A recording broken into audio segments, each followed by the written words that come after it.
Assalamualaikum warahmatullahi wabarakatuh. Kali ini kita akan membahas tentang manusia dan perkembangan ilmu pengetahuan. Pengetahuan sebenarnya telah diperoleh manusia sejak muncul di permukaan bumi. Pengetahuan ini terus-menerus mengalami perkembangan sehingga dapat dikatakan perkembangan pesat terjadi pada pengetahuan. Namun, pengetahuan itu tidak langsung berkembang menjadi pesat, tetapi melalui berbagai tahapan yang dibagi di dalam beberapa zaman. Perkembangan ilmu yang terus-menerus pesat mengakibatkan seseorang tidak mungkin menguasai beberapa ilmu secara mendalam, sehingga pada perkembangan ilmu, pengetahuan ini akan diklasifikasikan menjadi beberapa cabang ilmu, yaitu A. Sejarah ilmu pengetahuan manusia. Perkembangan pengetahuan manusia telah dimulai sejak ratusan tahun sebelum Masehi. Para ahli membagi sejarah perkembangan pengetahuan manusia menjadi beberapa zaman, yaitu yang pertama, zaman purba.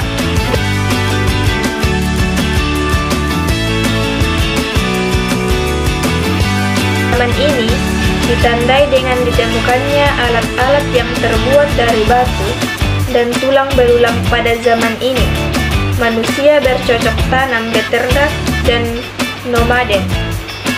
Pengetahuan manusia zaman ini diperoleh melalui pengalaman dan mitos. Yang kedua, zaman Yunani pada 600 sampai 200 SM.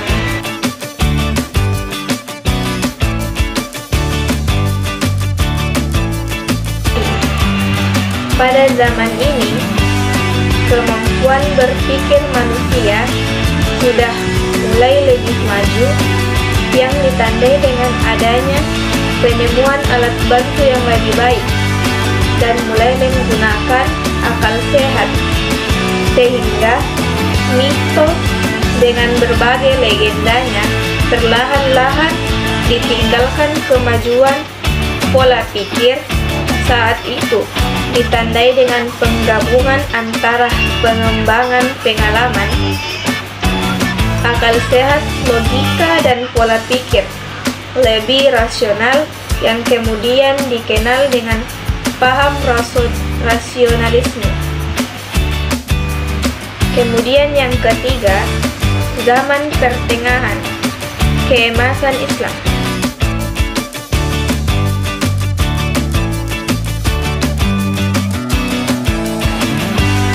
Pengaruh bangsa Arab sangat menonjol pada zaman ini. Pada zaman ini, banyak dikembangkan metode eksperimentasi yang memungkinkan perluasan bidang kedokteran, farmasi, astronomi, kimia, dan biologi.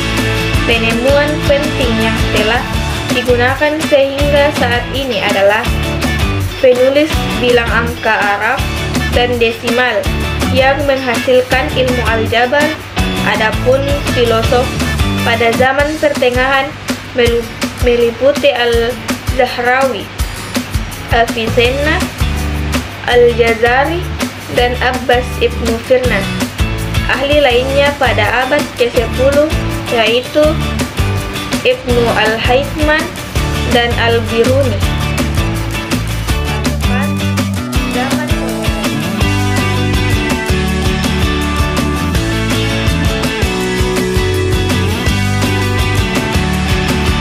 Saat zaman ini dimulai pada abad ke-15, banyak penemuan yang mengubah pola pikir sebelumnya, terutama dengan penemuan empiris yang didukung oleh alat bantu yang lebih baik.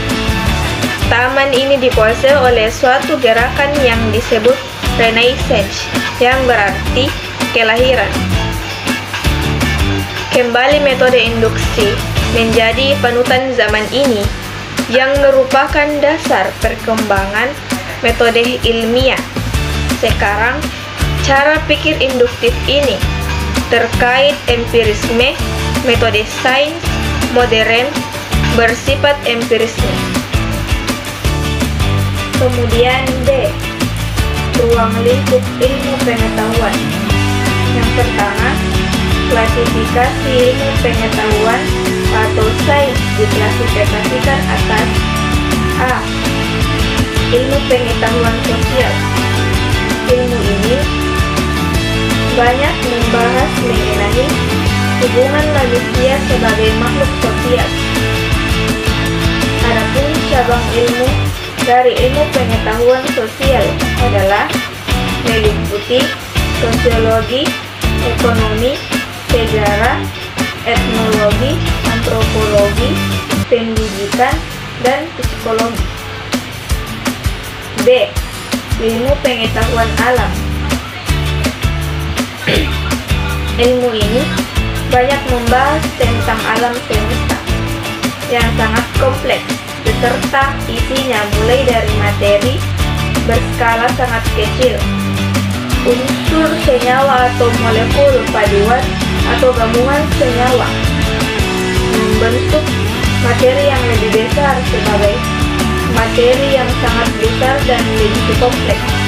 Ilmu ini terbagi menjadi beberapa cabang, yaitu fisika, kimia, dan biologi. C. Ilmu pengetahuan bumi dan antariksa. Ilmu ini membahas tentang bumi, planet lain dan ruang angkasa, dan tata cara surya. Cabang ilmu yang masuk kelompok ini meliputi geologi, astronomi, dan geografi. 2. Fokus pembentukan multidisiplin ilmu. A. Pemfokusan ilmu. Ilmu pengetahuan berkembang dengan pesatnya sehingga tidak memungkinkan lagi seseorang dapat menguasai beberapa atau bahkan satu bidang ilmu tertentu. Untuk mendapat menguasai bidang ilmunya yang baik, maka seseorang akan lebih memfokuskan atau mendisiplinasikan dirinya ke dalam salah satu fokus disiplin ilmu tertentu. B. Multidisiplin dan interdisiplin ilmu.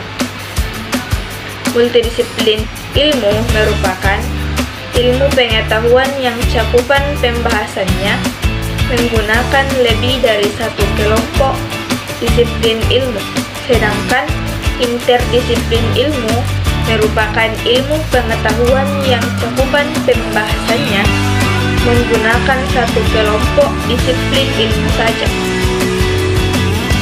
Kemudian C. Perkembangan ilmu pengetahuan. Tidak semua bidang atau cabang ilmu pengetahuan maju dan berkembang sama pusatnya pada setiap kurun waktu dan tempat dalam masa belakang.